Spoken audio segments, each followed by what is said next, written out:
It's like a shark, NATO, except with poop. I'm not happy. I don't need Elizabeth Warren or the government giving away my money. Calling Mike Bloomberg an oligarch has implications in this country that I think are unfair and unreasonable. I care.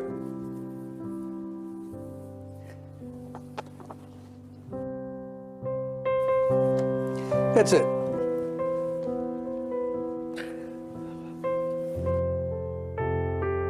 Makes you think of some rich person who got their money off of oil in Russia, who's taking advantage of a broken and dysfunctional system. Bernie Sanders saying, the country's corrupt, our system's corrupt. Be careful about that language, Bernie. You know, be careful. Oh, well, I'm sorry.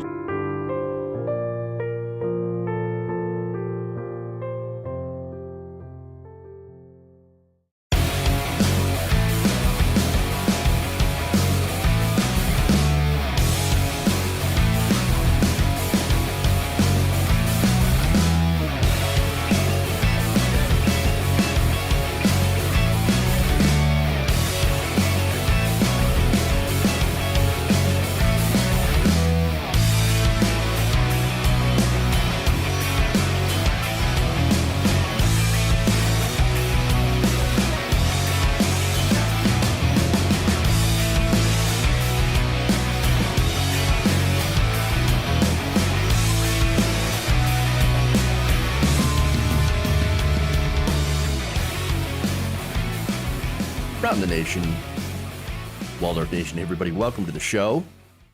It's Wednesday. We got a good show for you today. A lot of stuff going on. We're going to talk about Gatesgate.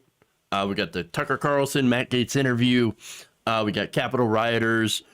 We've got Peter Navarro versus Anthony Fauci, and a pastor going after a woman for being a woman and wanting to go fishing.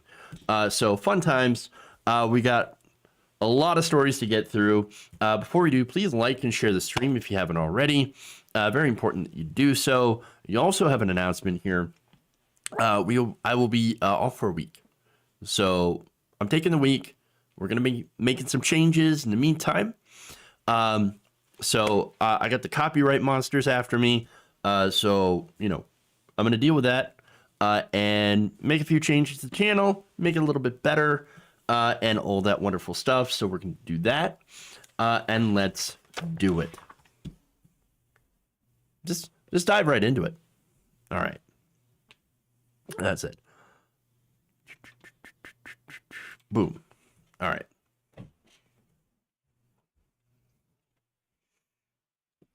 So you might have heard some of the news about Matt Gaetz.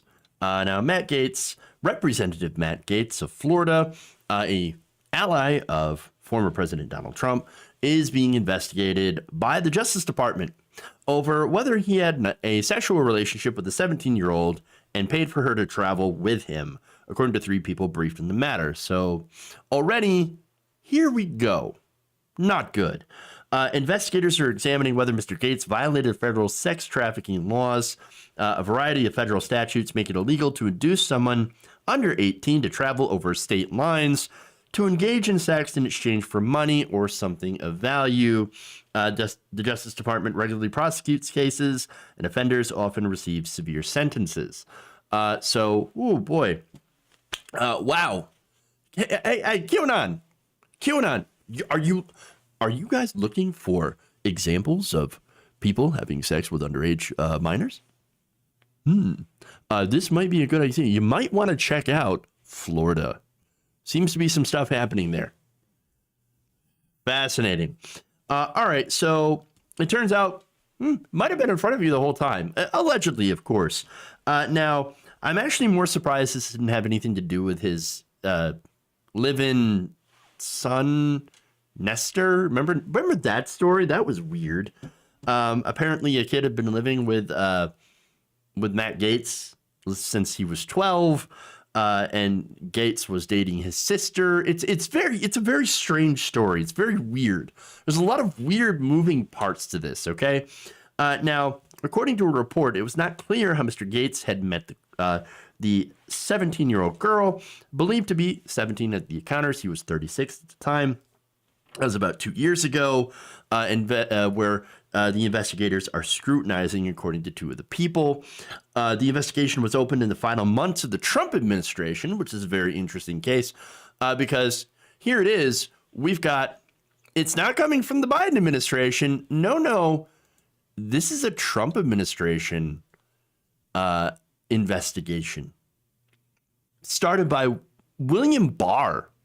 And Trump was, of course, told about this. He and other advisors, people in the inner circle, were told about this investigation. So it's very, very interesting here. All right. Now, the investigation, as I said, was opened in the final months of the Trump administration under William Barr, given Gaetz' national profile. Senior Justice Department officials in Washington, including some appointed by Trump, were notified of the investigation. Now, how did this start? What is going on here?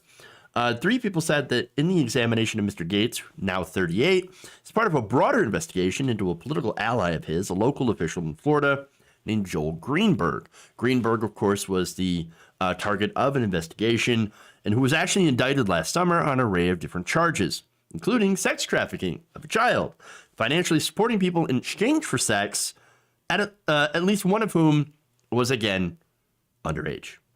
Mr. Greenberg, who has since resigned for, his post as a tax collector in Seminole County, north of Orlando, visited the White House with Mr. Gaetz back in 2019, according to a photograph Mr. Greenberg posted on Twitter. No charges have been brought against Mr. Gaetz, and the extent of his criminal exposure is so far unclear, but again, fascinating, and the denials, of course, are hilarious. Mr. Gaetz responded to the allegations in an interview, saying that lawyers had been in touch with the Justice Department, and they were told that he was the subject, not the target, because if you were the target, of course, that means that they already had enough stuff to go after you, okay, as the target. So right now, they're looking into him, and they're looking into this stuff. Mr. Gaetz said this in the interview: "I only know that it has to do with women. I have a suspicion that someone is trying to recategorize my generosity to ex-girlfriends as something more untoward. Oh, I was so nice to my ex-girlfriends. I can't believe they'd turn around and do me like this. Oh my God. What's going on?" Gaetz called the investigation as part of an elaborate scheme involving false sex allegations to extort him and his family for $25 million. He said that his father, Don, had been cooperating with the FBI and wearing a wire, which, again, if you're wearing a wire, you don't really have to go out and tell everybody. Like, oh, yeah, my dad was wearing a wire during this investigation that was ongoing. Oops. Yeah. Are you sure you're supposed to divulge that information?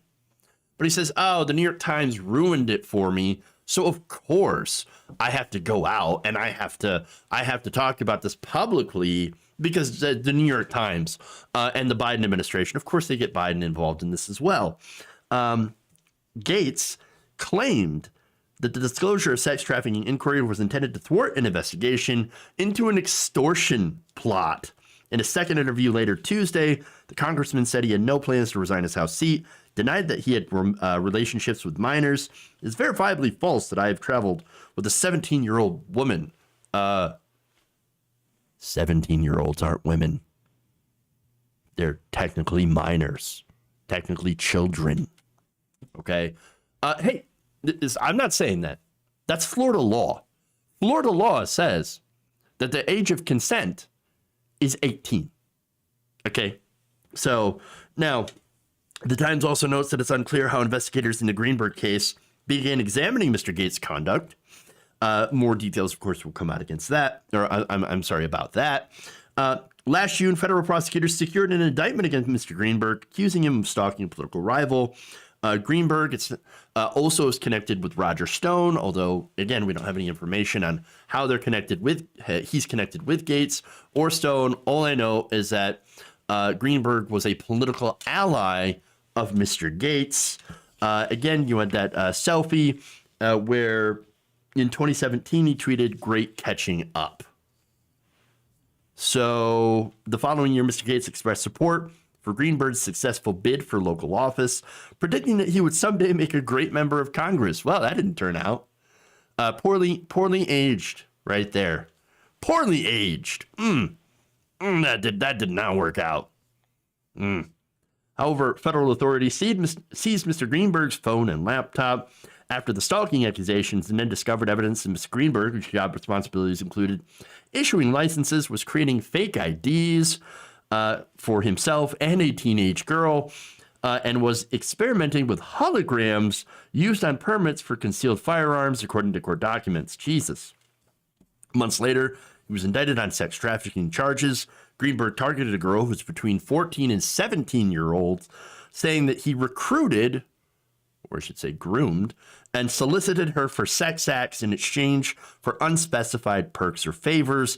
Greenberg was connected, of course, with allies of Trump, Gaetz, Roger Stone, etc. According to the Orlando Sentinel, Mr. Greenberg posted a photograph of himself on social media with Milo Yiannopoulos, who now says he is cured of the gay. I don't know if you know that update. Milo is back and he is saying, I'm no longer gay. Now I have the live-in ex-boyfriend who's now just my friend. Right. Of course. Yeah. So now all of this is there's a lot of moving parts to this story. All right. A lot of moving parts to this story, a lot of different things that are going on simultaneously. And Matt Gaetz appears to be involved. Again, he says, I'm not involved. This didn't happen. No, this is an elaborate plot to take me down. It's the liberals. It's their fault. Sure. But it is strange the Trump administration started this investigation as a result of looking into Greenberg. And so that's incredibly interesting. I don't entirely know what to make of it, since we still need more information, more facts to come out about this. But if Matt Gaetz really was messing around with underage girls, not good. Very bad. If true, what a sick person, sick guy. And it would fit. It would fit him. All right, moving on. And that's just what we know is going on. Now, let's get into the Tucker Carlson interview, which I think you're going to all very much enjoy. All right. Let me make sure I got my video set.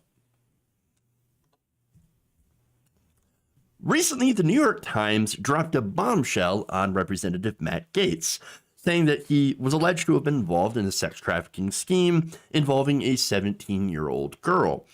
Recently, he went on Fox News to defend himself against those allegations, and it got weird. You're saying that David McGee was motivated by greed. He was trying to extort money from your family. That's his motivation, you're saying. I know that there was a demand for money in exchange for a commitment that he could make this investigation go away along with his co-conspirators.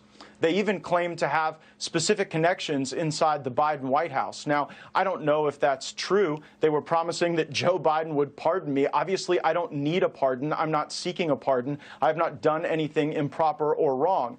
But what I am troubled by is the real motivation for all of this. I'm not the only person on screen right now who's been falsely accused of a terrible sex act. You were accused of something that you did not do, and so you know what this feels like. You know the pain it can bring to your family, and you know how it just puts people on defense when you're accused of something so salacious and awful. But it did not happen. It is not true. And the fact that it is the basis of this attempt to extort my family tells a lot. And if the FBI and Department of Justice will release the tapes that they are in possession of, the American people will see what is really going on. You just referred to a mentally ill viewer who accused me of a sex crime 20 years ago. And of course, it was not true. I'd never met the person. But I do agree with you that being accused falsely is one of the worst things that can happen. That got awkward.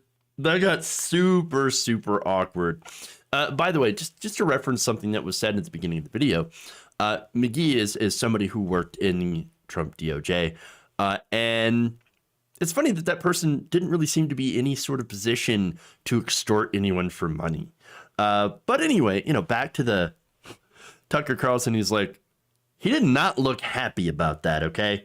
Did not look happy about that. Now, as far as the allegations, of course, of like conspiracy, know what he's doing. Matt Gaetz knows exactly what he's doing. He's playing to the conspiracy crowd. He's putting the FBI, putting it on the FBI and the DOJ to release tapes, supposedly from his dad, who supposedly wore a wire. Although if you're doing an active investigation, you're not going to release any of these tapes. And of course, if they're real, they're not going to do that just because Matt Gaetz says, oh no, there's a conspiracy against me. I have proof. I mean, I don't. The FBI has proof. And if they don't release it, which I don't think they're going to, he can then say, oh, look, the DOJ and the FBI, they're obviously deep state plants, and they're controlled by Joe Biden. And that's why, of course, they're never going to release this. And so you should just believe me anyway. I mean, he knows what he's doing. I think he knows what he's doing, even though it looks like he's in a pretty desperate situation here. That said, that's not as weird as it gets. It gets weirder. I can say that actually you and I went to dinner about 2 years ago. Your wife was there, and I brought a friend of mine. You'll remember her. And she was actually threatened by the FBI, told that if she wouldn't cop to the fact that somehow I was involved in some pay-for-play scheme, that she could face trouble. And so I do believe that there are people at the Department of Justice who are trying to smear me, providing for flights and hotel rooms for people that you're dating who are of legal age is not a crime. I don't remember the woman you're speaking of or the context at all, honestly. But I would like to know who. So they're saying there is a 17-year-old girl who you had a relationship with. Is that true? And who are they? Who is this girl? What are they talking about, the New York Times? The person doesn't exist. I have not had a relationship with a 17-year-old. That is totally false. So what happens next? I mean, you can see there is this investigation, I guess a criminal investigation. I'm not quite sure where the sex trafficking part comes in. I don't, again, for the fifth time, I don't really understand the story very well. But where does it go from here? I mean, you've made an allegation against someone by name on the air and accused him of trying to extort millions of dollars from your family. What happens tomorrow? Well, what was supposed to happen was the transfer of this money that would have implicated the former colleague of these current DOJ officials. But that's obviously not going to happen tomorrow because the New York Times story was leaked in order to quell that investigative effort. All right, so that was strange. And by the way, afterwards, Tucker Carlson comes out and says, well, that was one of the most bizarre interviews I've ever had, which is absolutely true. But like, I'm pretty sure Tucker Carlson was not too appreciative of Matt Gaetz literally trying to drag him into this using Tucker Carlson's own scandals. Not only that, but like, I don't remember having dinner with you and your girlfriend. I don't remember that. Please give me some context on this. Nope, don't remember. Don't. Nope, totally. Yep. You know, it's bad when Tucker Carlson ditches you.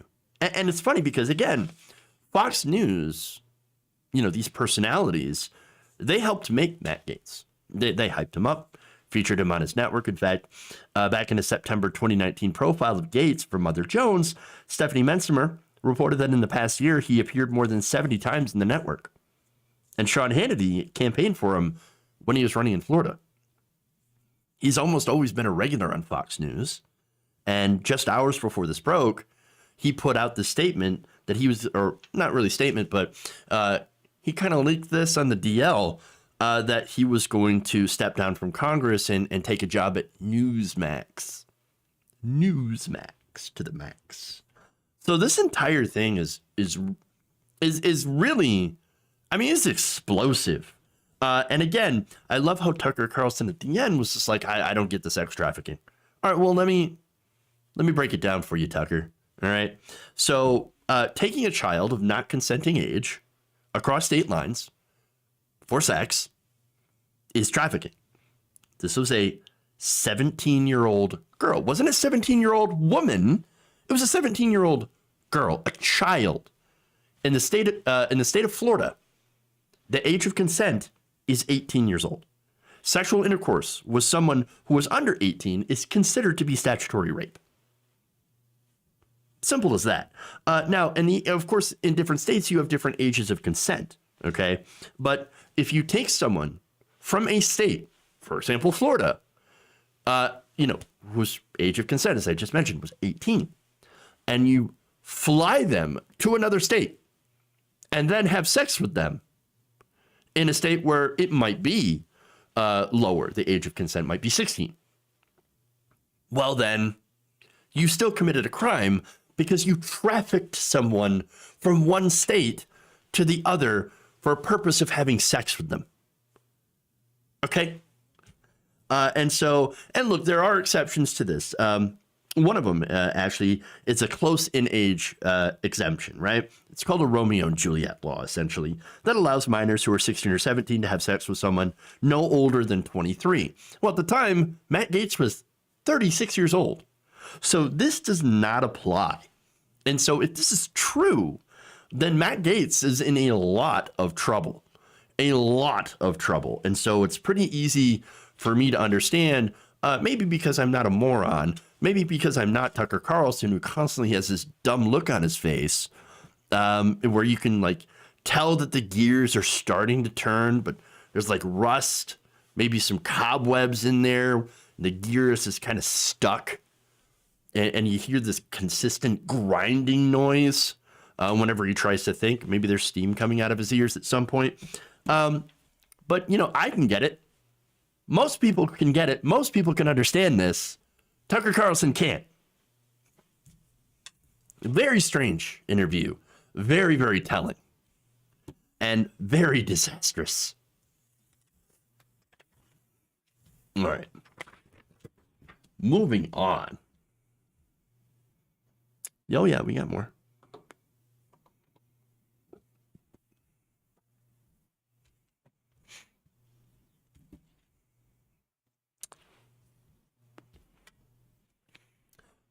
Following the explosive allegations against Representative Matt Gaetz for being under investigation for possible sex trafficking of a minor, the internet had a field day, including lawyers. So now, according to the report from the New York Times, Gaetz was caught up in a larger investigation into a political ally of his. Former Seminole County tax collector Joel Greenberg was indicted last summer on charges of sex trafficking a child and financially supporting people in exchange for sex. One of those people was an underage girl, the report explains. She was 17. Gaetz himself has been alleged to have had a relationship with a 17-year-old girl as well. Denies it and is calling this an attempt to extort and slander him and his family out of money from somebody that's allegedly inside the Department of Justice. Now, it seems like a pretty elaborate conspiracy to, get some money out of Matt Gaetz? That's super weird.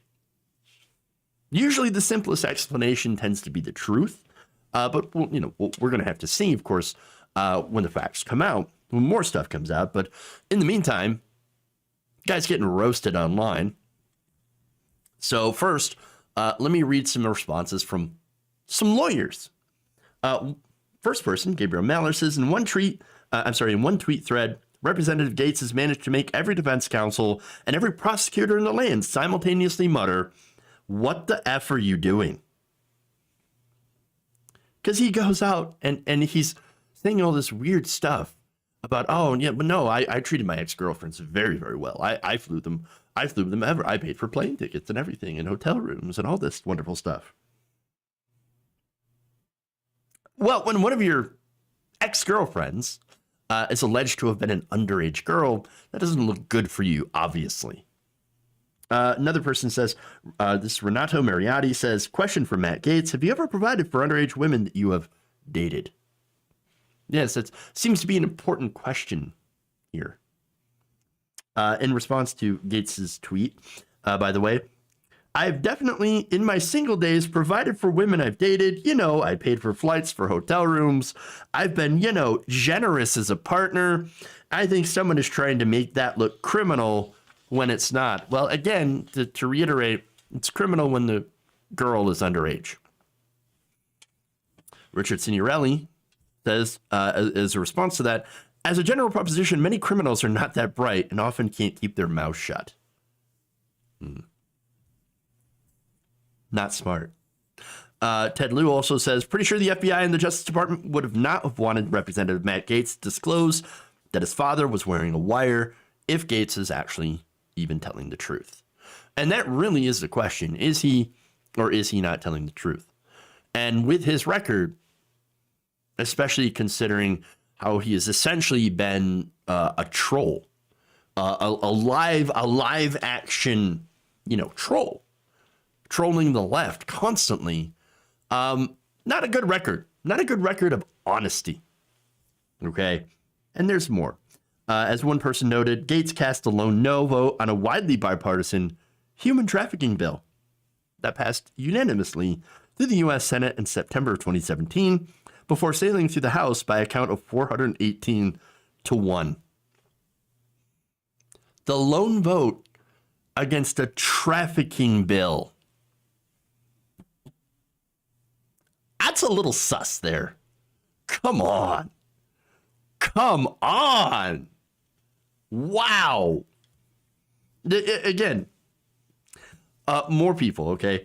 Another person says, I'm sorry I said that Matt Gaetz couldn't get any worse than 7 DUIs, sleeping with interns for points, being the sole no vote on a human sex trafficking bill, and threatening a witness, but clearly I was wrong. True. Allegedly, of course. Allegedly true. A couple more here. Joyce Aline says, alleged sex trafficking, paying for a 17-year-old to cross state lines for sexual purposes could violate the Mann Act. True. And Parker Malloy adds, the most Florida man story of all. Indeed. All right. Where's Q? Where's Q when you need him? QAnon, they're right there. Matt Gaetz, he's right there. Roy Moore.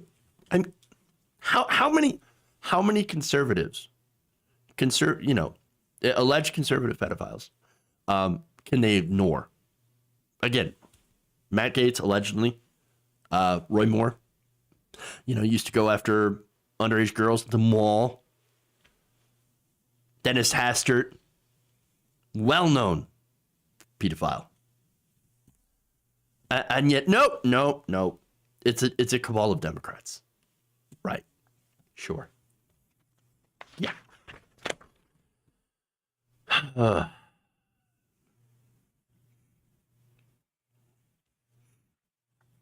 So-called libertarians on almost all platforms of social media are defending Matt Gaetz, and discussing the stating age of consent is too low. Dango bango. What a surprise. Gee, I wonder why. Is it because maybe they're attracted to young girls?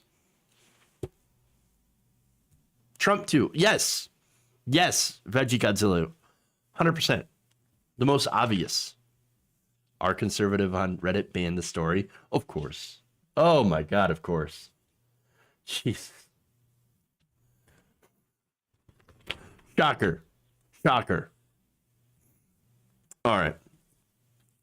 Let's move on to the next story. We're just rolling right through them today.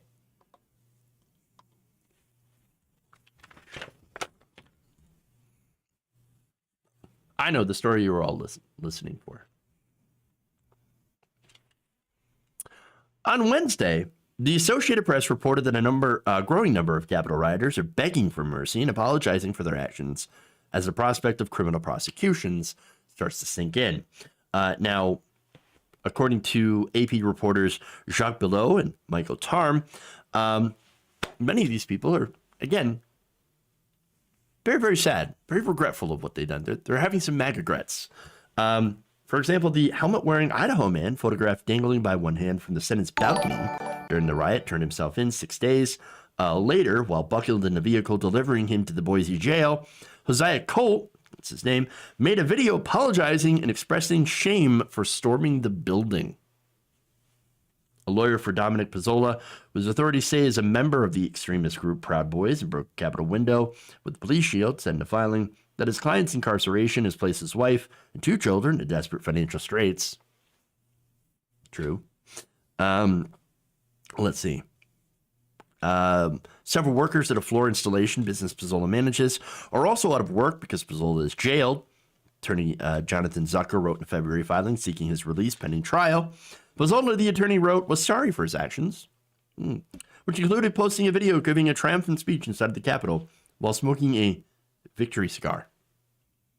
So all of that, by the way, is a result of Pizzola going to the Capitol and doing what he did.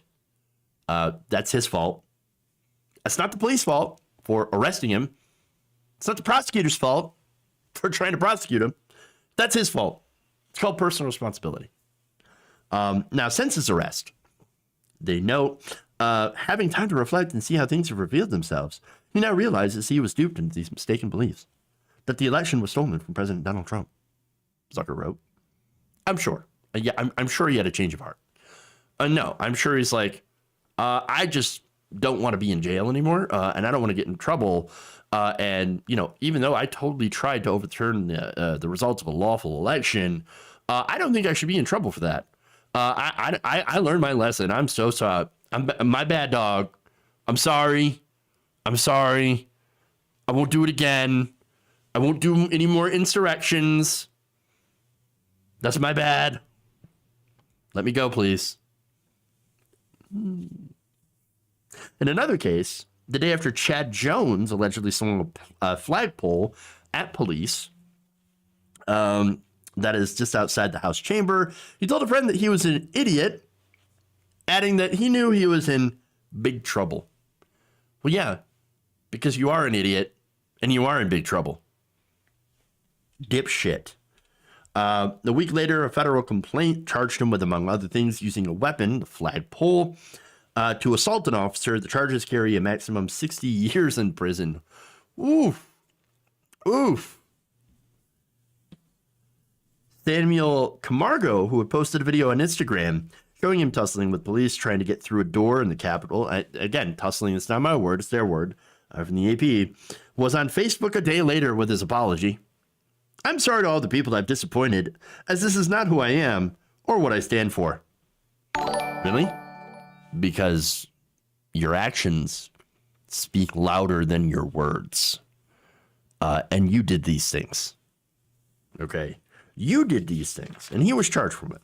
Now, the report also comes as some other well-known rioters have said that their lives were falling apart, including Proud Boys leader Ethan Nordine and QAnon shaman Jacob Chansley, i.e. the Muffin Man. He is the Muffin Man because he was defending the muffins from the other rioters. That's what he says. That's his defense. Oh, man. All these MAGA tears, all these regrets. Look at that. If only they would have realized beforehand that if you fuck around and actually, invade the cat. Talk is one thing because, as I mentioned in another segment, sedition, again, the First Amendment does protect seditious talk. So you can talk about doing that and you're not going to get in trouble unless, of course, authorities deem this to be credible and imminent. So if it is an imminent threat, then they can arrest you. Then you can get in trouble for it. But usually it's just talking shit. And you hear a lot of that from the right wing. They love shit talking, okay? About watering the tree of liberty with blood. They love talking about that, of course. It's one of the things being conservative is doing this ridiculous tough talk. Except in this case, it wasn't talk. It wasn't just talk. This talk led to actual action because it was, it was spurred on by things the president had said. The president and his allies and conspiracies online amplified by the president and his allies on different social media outlets, Fox News, Newsmax, talking about this conspiracy. That's the big lie. What do you think is going to happen? That's what's going to happen. But here's the thing. Now they're finding out, and now they're remorseful, right? Now, I don't think, had they been successful in delaying or overturning an election by intimidating lawmakers, would they be regretful at all? No, of course not. No, because if you're on the winning side, even if you're wrong, if you're on the winning side, you're not going to care, right? And so, but they got caught, and so they're actually going to suffer some consequences. And people like this, they're not used to facing any consequences. Remember the people that made up the Capitol riots, right? These are people that were generally upper middle class, doing pretty well, CEOs even. There's one person that, went to the Capitol, flew on her private jet, and then flew right back before she was arrested. The owner of a flower shop, I believe. So these are people that were pretty wealthy, pretty well-to-do. These were not your, working class, salt of the earth people, okay? These were, again, very wealthy people of means. And so they've never seen consequences before, at least a lot of them. Never had they had been treated the way that peaceful black protesters, for example, get treated all the time. And I say that because there's numerous documented cases of police officers that would go and attack peaceful black protesters, BLM, people that have bogus charges levied against them, suffering, violence. But these people invade a Capitol building and they get waved in by a lot of police officers, except for, a few. And once they get in, well, then they get violent. They smash windows. They smear feces all over the place. They steal mail. They threaten people, beat up police officers, leading to the death of one. And now they get caught and they're real sorry. Oh, man, my bad. Sorry, dog. No. It's about time that these people realize that there are consequences to their actions, and they're about to find out. No matter how much they beg, their privilege cannot save them from this, because it's one thing, for them to go after people who are powerless, for them to punch down the way that they do. But they tried to punch up at the powerful. And that just don't fly. Not in this country. All right. Of course they're regretful they got caught. True.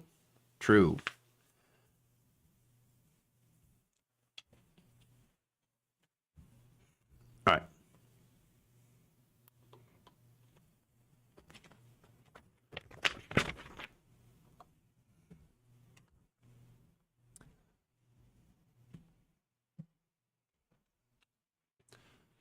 Former White House trade advisor Peter Navarro decided to go on Fox News and float a conspiracy theory against Dr. Anthony Fauci.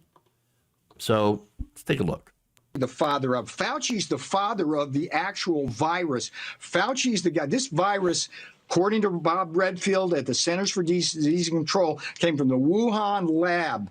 And basically, we had Fauci not only funding that lab with American taxpayer dollars, he authorized this thing called gain-of-function research. He allowed the Chinese Communist Party, the People's Liberation Army, to genetically engineer a virus using gain-of-function. I call it the Fauci virus now. If he wants to be the father of something, he's the father of the virus that's killed over 500,000 Americans. Well, Peter, we're still trying to get to the bottom of that, and we're definitely going to bring you back when we get more information on it. All right, so Rachel Campos Duffy didn't push back one bit. She's like, oh, great to have you on. There's some questions, but, great to have you. No, that was a conspiracy theory. I watched that and I'm like, wait, what the fuck? What? All right, so now here's some facts, all right? So there's been an investigation into the origins of the virus, report that's supposed to come out. And it basically, what they're going to say is, and what they've already said about this, is that it didn't come from a lab. Okay, it didn't get genetically engineered. It didn't didn't get created by the Chinese and released into the world. That's not true at all, okay?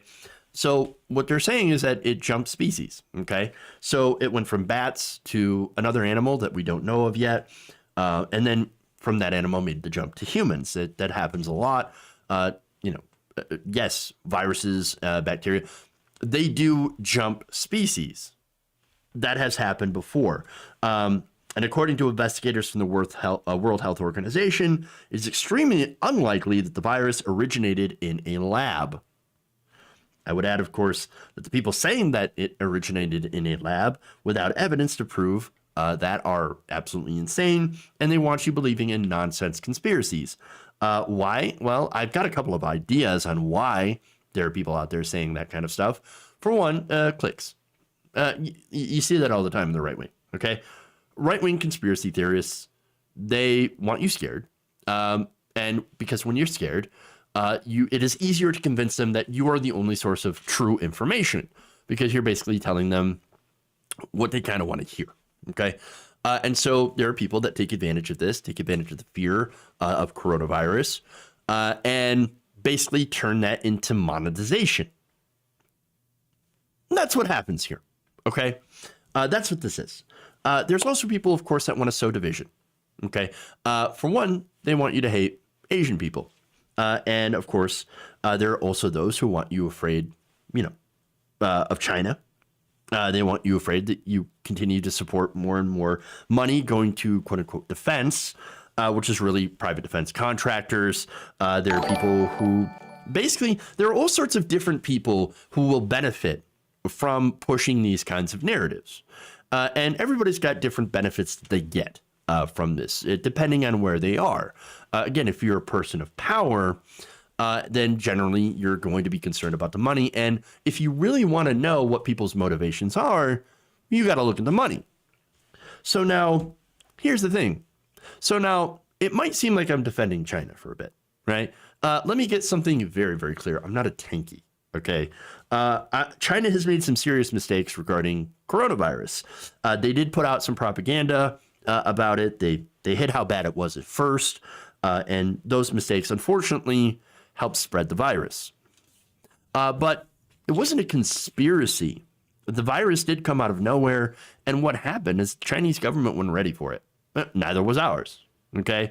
And what happens when something like this happens is that it embarrasses the hell out of the leaders. It embarrassed the Chinese Communist Party. Just like, of course, having the virus here embarrassed the hell out of the Trump administration. And he basically was like, oh, whatever, it's a hoax, it's all this stuff. And everything that the Trump administration had said about it in public versus what they actually said in private. And so point of the, kind of more of the story on that is that governments hate being embarrassed. And so there is some cover up, okay? Because there's nothing more that governments hate more than, of course, being embarrassed. But again, the right wing sees conspiracy everywhere, which makes it harder, unfortunately, to detect actual conspiracy theories. All right. And so now conservative websites have tried to tie Fauci to the origins of the virus by claiming that the National Institute of Allergy and Infectious Diseases, of which Fauci leads, provided Wuhan lab with grant money that went towards creating COVID-19. Now, of course, that's false. Let me give you the facts on that. The NIH did provide grant money to that lab, which happens all the time. But there's no evidence that it was ever used to fund genetic engineering. They actually looked and they studied this virus. We've been studying it for quite some time now. And there's no evidence of genetic tampering, of genetic engineering to make this virus affect human beings. There's just no evidence of this. All right. But the problem with conspiracy theories, unfortunately, is that it's really hard, if not impossible, to disprove them to people who believe them. And that's the problem, because they always end up coming up with something else to say, oh, yeah, but what about this? And what about this? It just gets really, really difficult to do that. And so what I like to do is look at the motives of the people who spread it. So now Peter Navarro, great example of him spreading this conspiracy theory. So why? What would be his motivations? Well, it turns out Peter Navarro has some pretty extreme views on China, blaming China for basically everything. According to Politico, Navarro is perhaps the most extreme advocate in Washington and maybe in all of economics for an aggressive stance towards China. Navarro put his attention to China back in the mid-2000s. His first publication in the subject is a 2006 book called The Coming China Wars. So he's got a book. He's selling the book. There's a financial incentive to this for him to, of course, ramp up these China conspiracy theories. And he said that he had started to examine China when they noticed that his former students were losing jobs, concluding that China was at fault. And look, in Politico's description of the book, Navarro uses military language to refer to China's trade policies, referring to its conquest of the world's export markets, which has vaporized literally millions of manufacturing jobs and driven down wages. China's aspirations are so insatiable, he claims, that eventually there will be a clash over our most basic of all needs, bread, water, and air. So this guy is apocalyptic on China, all right? Blaming them, again, for the loss of millions of jobs and saying they're going to come for our water, air, and bread. Sounds more like capitalism, but I'm just saying. Navarro also said that a large part of China's competitive advantage over the United States stems from unfair trade practices. That he might have a little bit of a point. And I'm not saying that all of these points are necessarily right or wrong. But like there is nuance and there are facts here as well. Now, Navarro has criticized China for pollution, poor labor practices, government subsidies producing contaminated, defective, and cancerous exports, currency manipulation, and theft of U.S. intellectual property. And again, some of those criticisms have truth to them, but he's not an expert on China. In fact, he tends to avoid speaking to actual experts because they actually know what's going on. And here, of the more than a dozen China specialists contacted by Foreign Policy, most either did not know of Navarro or had only interacted with him briefly. Kenneth Pomerantz, the University of Chicago professor of Chinese history, said that his recollection is that Navarro generally avoided people who actually knew something about the country. Columnist Jordan G. Shang was the only China watcher contacted by Foreign Policy who defended Navarro, but even he noted that he disagreed with Navarro's claims of currency manipulation, opposition to the TPP, and calls for high tariffs. James McGregor, a former chairman of the American Chamber of Commerce in China, said that Navarro's books and documentary in China have close to zero credibility with people who know the country and are filled with hyperbole, inaccuracies, and a cartoonish caricature of China that he puts out. So as I said before, China's got issues. I have issues with China. I think that they do exploit workers. I think that they, have some big issues with, civil liberties, for example, of their people. And not only that, but they're participating in the really, really bad treatment of the Uyghur Muslim population, genocide, perhaps. And so there are real issues going with China, okay? And here's why. Okay, so let me float my own idea of why Peter Navarro hates China so much. Well, for one, they're not white. Let's be honest with that. But all right. The other thing that, as an economist, he's incredibly afraid of, I think, is that their economy, the Chinese economy, has gotten really large. They've had a gigantic boom. And their economy is likely to surpass America's in the coming decade. And so, from an American economist perspective, that scares the shit out of him.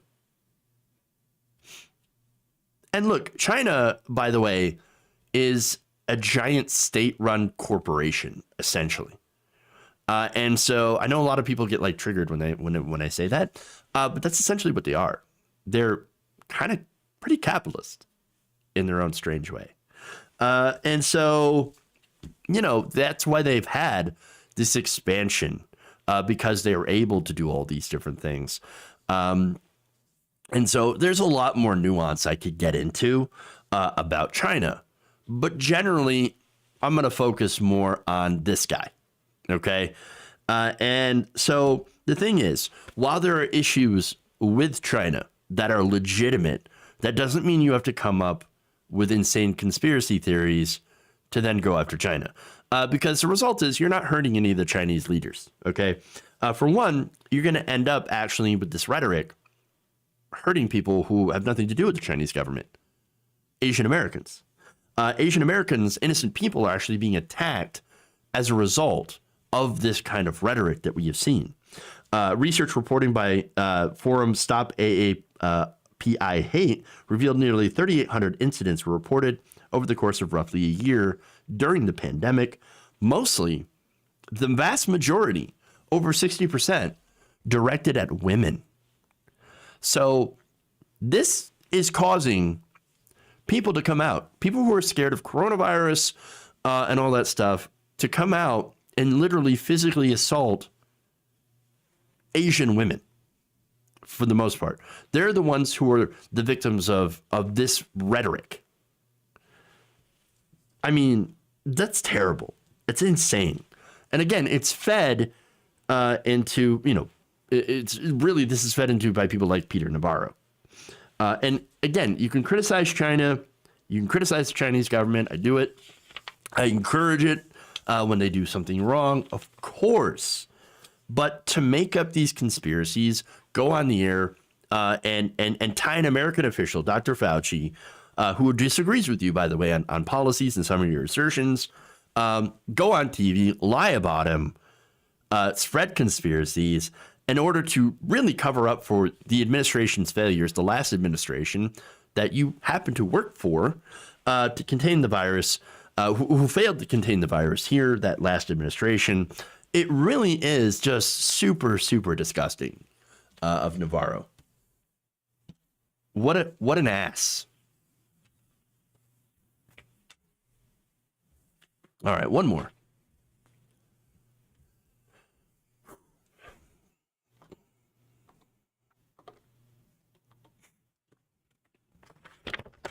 So this is going to be a spicy, it's going to be a bit of a spicy story.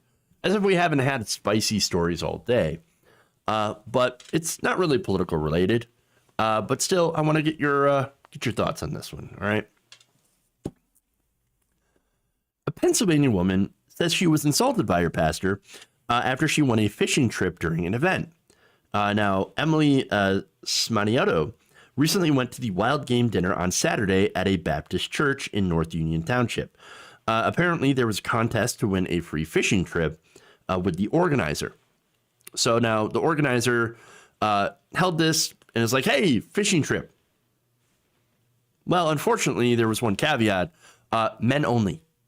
So if you have a dick, you have a penis, you're allowed to go on this fishing trip. You're allowed to enter in this fishing trip. If you don't have a penis, sad day for you. Okay. I see. So now she thought, okay, this must be a joke, right? It can't be just for men only. Come on, what are you doing? She decided, you know what? I'm going to put my name in anyway. Okay. She saw another woman do it. And so I'm going to put my name in there. All right. So now, that other woman actually was the first name to be called. Here's what she said about that. As soon as they called her name, the pastor immediately shut her down. Absolutely not, he said. This is a male-only trip. Females are unable... Okay, before I start this, anybody who's watched Star Trek, specifically maybe like Star Trek Deep Space Nine, knows Ferengi. This is the Ferengi answer. Females are unable to attend. We're just going to keep drawing names until we get a male. So, surprisingly enough, here's what she said. My name was the second one to be drawn, and I got the same letdown. They pretty much scolded us for being female. You females belong in the kitchen with no clothes. Ferengi. That's what it is. It's a Ferengi. How dare the women folks step out of the kitchen and try to fit. Not on my watch, Satan. It's the devil. Oh my God. Seriously though, okay, it's a fishing trip. If a woman wants to go on a fishing trip, why can't she go on a fishing trip? I don't see any issues here. Okay. Now the pastor tried to explain himself. So this is where the very antiquated, again, Ferengi kind of explanation here comes from. All right. Now, explaining to the TV station says that the giveaway was donated by another sponsor. I got nothing to do with it. Okay. And he feared having men and women on the same trip might invite scandal. Scandal. Here's his quote. The church gives away door prizes every year, which are available to all in attendance, and so long as they're of the legal age and no criminal record. In the case of a firearm. Oh, so this church gives away guns to everybody. Guns for all. Unless you got a criminal record and you're not a child. But otherwise, if you're a woman, man, who cares? Get your guns. Get your guns. All right, well, she wants a fishing pole. You know why? She wants to go and fish. Nope, can't do that. Can't go on this trip. Nope. Take your gun and go. Oh, interesting. Now, aside from the church, this Reverend Brian Kelly saying, aside from what the church offered, the speaker on his own offered separate gifts apart from the church for men only, and it made it clear that it was the stipulation. All right.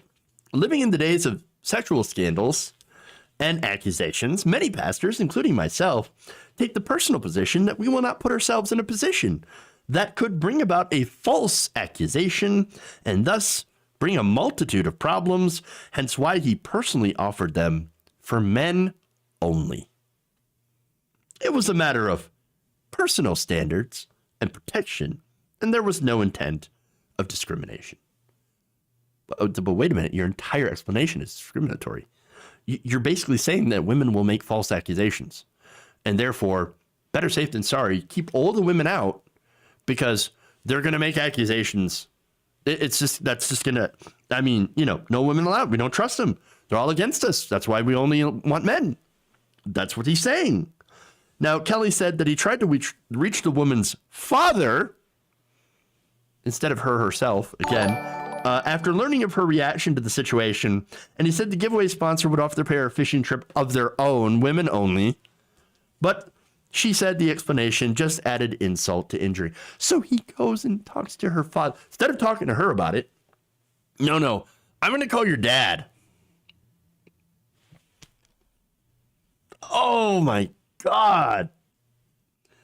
Ironic. All right. Now, here's what she said, okay?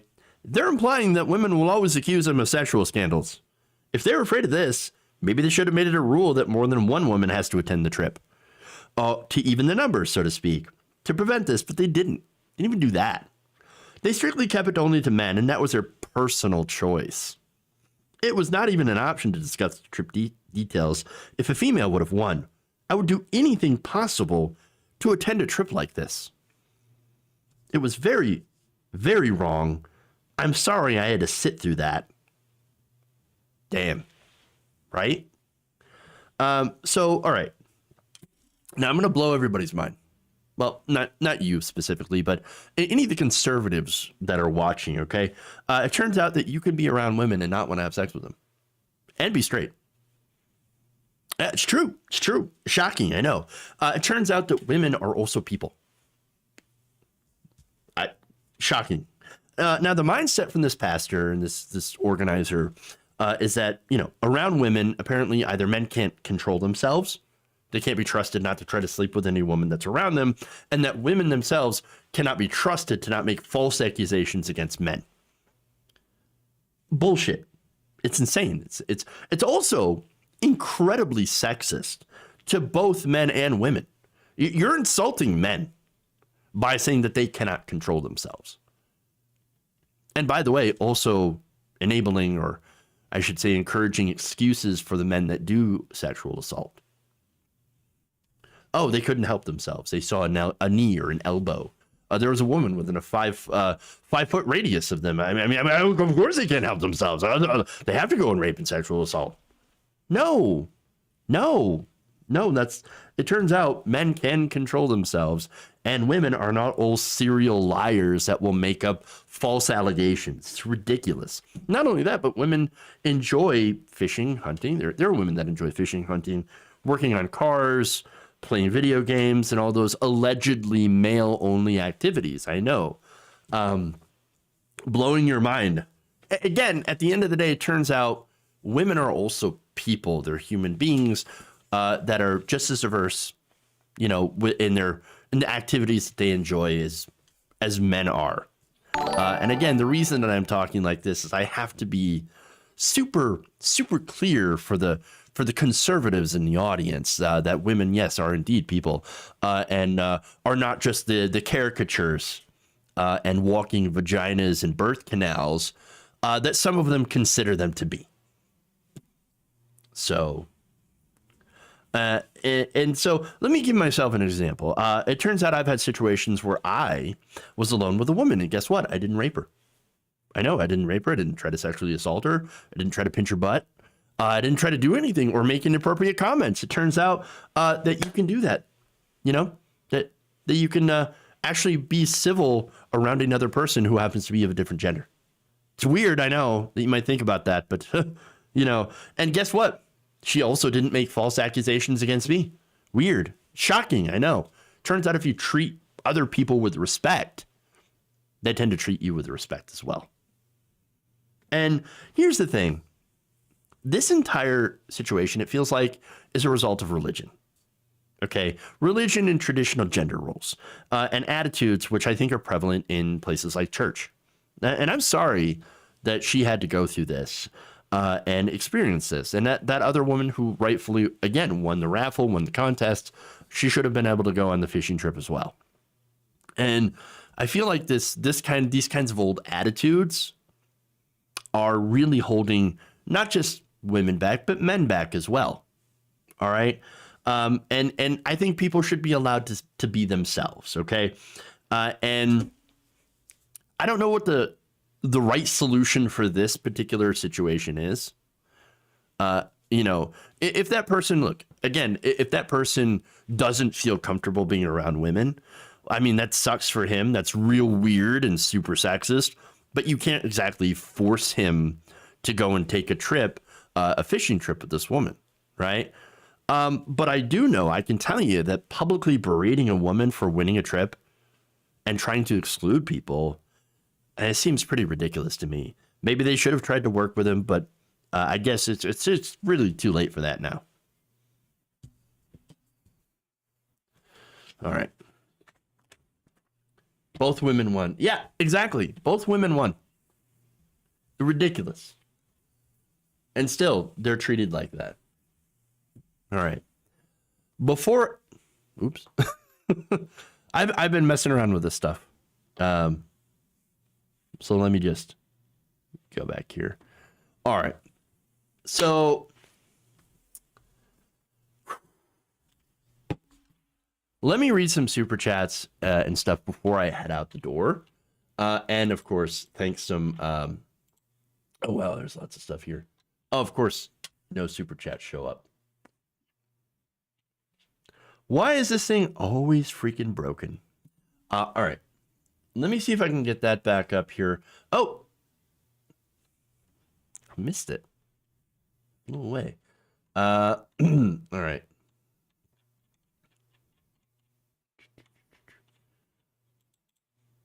Don't worry. I'll find it. I'll find it. If I have to go to a page. By the way, Steven Crowder has been removed from YouTube's partner program indefinitely. Indefinitely. No more Steven Crowder. Interesting. So, what y'all think about that? For one, because it's an interesting question. Because Steven Crowder is trash, absolute garbage. But should he have been deplatformed? Discuss. While I look this up. All right. Here we go. Bye, Steven Crowder. Good riddance. Crowder canceled. All right. I see where you're seeing that. All right. Dango Mango here. Thank you for the kind $2. Too high, my bad. Not too low. Too low, not 20 equals not 21. Okay. So I'm glad that you corrected that. Anonymous says, so funny all those MAGA chuds won't be able to vote in 2024 due to being convicted of felonies. Thank you, Anonymous, for that and that comment. Shana Burke says, enjoy your time off. I miss hearing your take on things. Don't worry, we'll be back and I'll be better than ever. Just need some time to. I feel like I've been dealing with some burnout lately, so I'm not I haven't been feeling like I've been able to give my best. And so it's a lot of things that I want to do.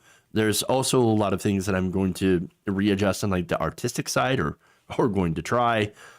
Being kicked to the partner program means that you're not getting paid, right? True. That's exactly. You're not going to get YouTube ads, although I don't see that how he could get YouTube ads in the first place. But I think he's also going to be missing out on super chat revenue and memberships. And so, yeah, we all feel that way sometimes. It's true. It's very true. You gotta, you know what? Y'all got to take care of yourself. So mental health. I'll be out for a week, so we'll be back next Wednesday. So we do that. And let's see. Also, maybe I'll be on some other shows. I could do a Twitch stream, just chill. Once in a while, play some video games and stuff like that. So, might not be completely invisible for the next week, but it does. I think it'll help my mental health, and I think I'll be back stronger than ever. So thank you for that, by the way. I do appreciate that. Let's go back here. Let's see. Goku just saying, thank you for subscribing at 3 months, tier 1. Thank you for all the new follows as well. Much appreciated. Let's see. You still get YouTube ads, you just don't get paid. Was that how that works? I don't know. Recharge the batteries. It's true. It's true. Try yoga. I ain't bendy enough. That's for sure. But I hear it's very, very good for you. So, it's true. Very true. Don't worry. Like I said, I'll be back, and I'm working on some art stuff to avoid the copyright demons, and all that stuff. Thumbnails. The thumbnails. They're getting me with the thumbnails. Not good. Very bad. All right. So I'm going to work on all that stuff. Thank you all. Yoga. Yeah, yoga's a lot. No, I'm not bendy. Yoga is a lot about apparently breathing exercises as well, and all that stuff. So, but yeah. Thank you, by the way, for going around the nation with me. If you haven't already, please subscribe. Please follow the channel on Twitch as well. Facebook. Thank you for all that wonderful stuff. So, love you all. Thank you. And we will see you next week. Enjoy your time, and don't worry, I will be back. Love you all, and remember, change begins with you. Good night, everybody. Have a good one.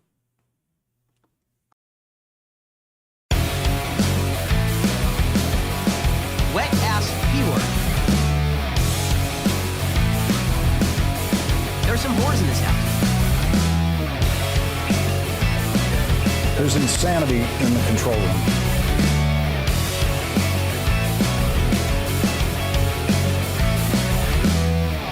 Who's got a hammer?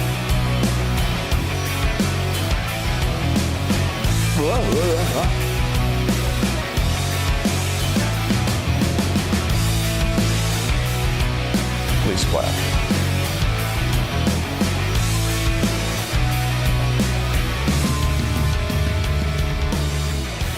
Uh-oh, I'm in trouble.